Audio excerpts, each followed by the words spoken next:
Alright, let's see how many International Fate Stay Night fans I can piss off this time. Because that was originally why I haven't been uploading Fate Stay Night, was because, it's one thing to say, hey, don't be an asshole on the internet, even though it's the internet and they're always assholes.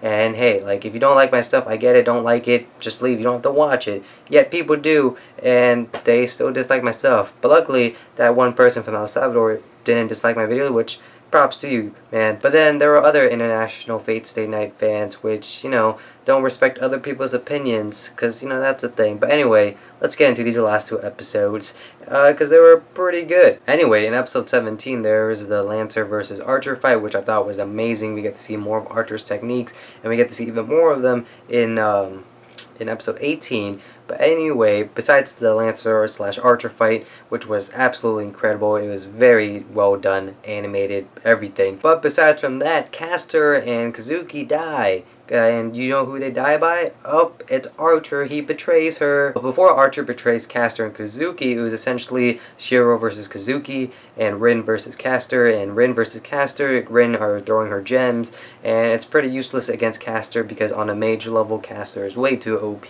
and she's just way too good. But when it comes to close quarter combat, she ain't so good. But when Caster thinks she's beaten Rin, Rin comes in with a bunch of close combat martial arts, and just pretty much gives 4 incredible blows because she's enhancing her strength with her magic, and she makes Caster cough up blood.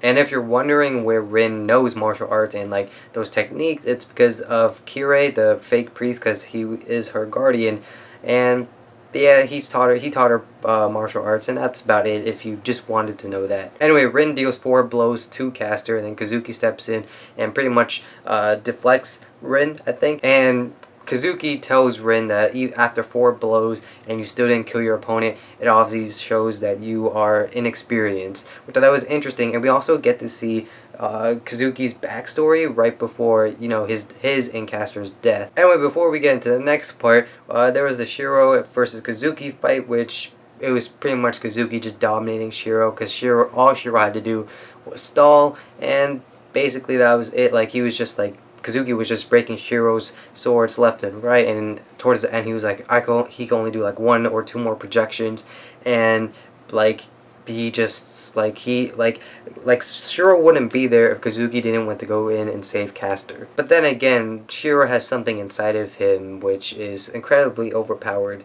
so I don't know how that would work. Anyway, Archer comes in, he summons a bunch of swords, and they're aiming towards Kazuki, and he launches them, but Caster steps in the ways and dies, and as she is dying, she's telling how her wish was already granted to Kazuki, and I think it was more or less that she was happy that she was able to find a person that actually cared for her. And I thought that was really sweet. Like, Caster, like deep down, like, all she wanted, even Kazuki said this like last episode, that all she wanted to do was go home.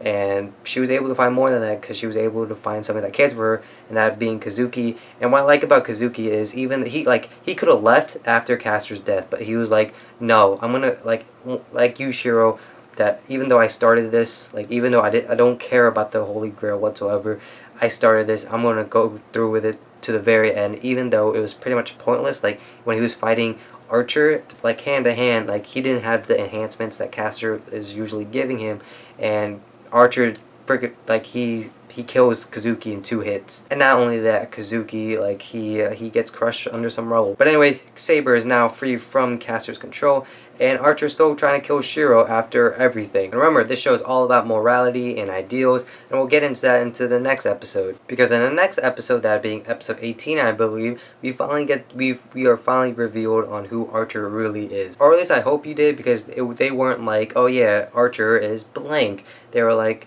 here's a bunch of clues, and all you have to do is put 2 and 2 together. Anyway, we learn in this episode that heroic spirits, the people that come out of the Holy Grail and that are summoned, can be summoned from the past, the present, or the distant future, was really interesting, and that's where I think Archer comes from. And we learn that as an archer, if you're part of the archer class, that you have the independent ability, I believe. I think there's another word in there, but it's basically that you don't need a master. You can survive without a master for about 2 days. Anyway, we learn that Archer doesn't consider himself a heroic spirit, because once we get to know his past and backstory, we understand why. But before we get into that, Rin and Saber make a contract with one another, thus giving Saber a bunch of mana back, because she was kind of weak, and when it was her and Archer fighting, she couldn't even have Excalibur like invisible. She revealed it. Anyway, when her and Rin make the contract, she gets all her mana back, and you can see her, she has her armor back, she's hidden her sword again, and she just dominates Archer. Anyway, Archer does his little English speak, and then he summons Unlimited Blade Works, which we find out is his reality marble, and if anything, it's considered his noble phantasm, since he doesn't really have one. Anyway, we learn that Archer, in his lifetime, when he was still alive,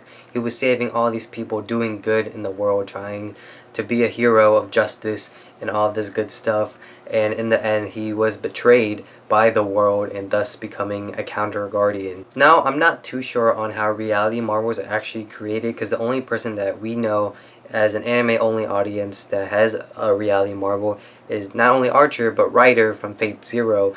But like I said, I don't really know how it works, like how it's created, because that hill, like that wasteland, looks like the exact same wasteland from Archer's past, where there's a bunch of swords, and we learned that Archer can create any sword as like the original. If he sees the original, he can recreate it, not to its like exact power, but he can recreate it into like a duplicate that's pretty good. So like, since he saw Saber Sword Excalibur, he can replicate it, and they can clash if they wanted to. Anyway, Archer summons a bunch of swords in the air again and launch it towards Saber to pretty much fight against her, and Shiro comes rushing in like the hero and like that stupid bravery that he has, and tries to fight him off, and for the most part he does. He's like, I have to get these swords to be stronger so they don't break as much and all this, and he's just like flinging them, and I don't understand, like, I'm pretty sure Archer can control the speeds of said swords, like going at Shiro and Saber, and like due to the fact like Shiro was able to like block most of the swords, shouldn't, like, if Archer really wanted to kill Shiro, shouldn't he just like make the blades go faster? Anyway, Shiro passes out, and Archer kidnaps Rin. Shiro's like, take her to Ilia's castle, you won't be disturbed there, and then we can face off eventually. Anyway, Rin has one more flashback of Archer's backstory, and we learn, you should have figured it out by now, somebody who has the ideal of, he wants to protect everyone, he wants to put everyone before himself, and that's basically it. And then in the end, he pretty much gets betrayed by his ideals, and then he basically becomes another person that we know. Like, if you see in Fate Zero, you see that both Kirisugu's and Archer's ideals are very similar to one another, rather than Shiro's, where he still has that naiveness, if that's a word, where he just wants to save everyone like before himself. And for some reason, Rin thinks that's sweet. I don't see that, but anyway, Shinji comes in with Gilgamesh saying, "Oh, I brought Rin here, because I thought we weren't gonna get disturbed in all of this." Anyway, Shinji wants that piece of Tosaka, and Gilgamesh calls Archer a faker, and he calls Archer a faker not because of him being like not really a heroic spirit or anything like that,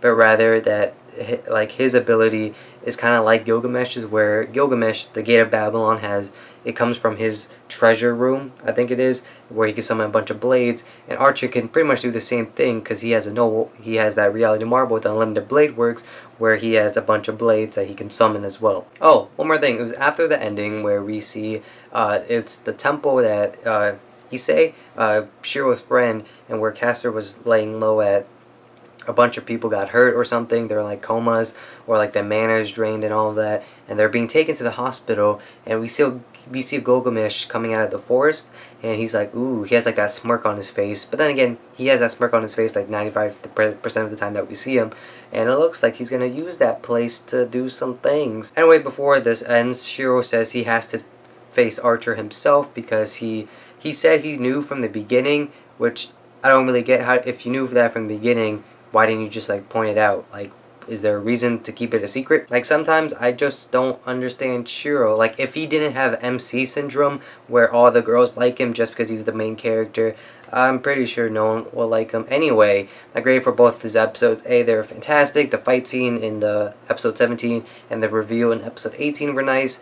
And yeah. Oh, forgot to mention one thing. Lancer's still deciding to help out, which is nice because Lancer's the best bro ever. Anyway, let me know your thoughts on the episodes down in the comments below. But don't forget to leave a like if you think the video deserves it. Subscribe to my channel if you like what you saw and you haven't already. And I'll see you guys all next time, except for you International Fate Stay Night fans. I don't like you guys. I don't like. If you don't like me, I don't like you back. Pretty simple. Anyway, bye.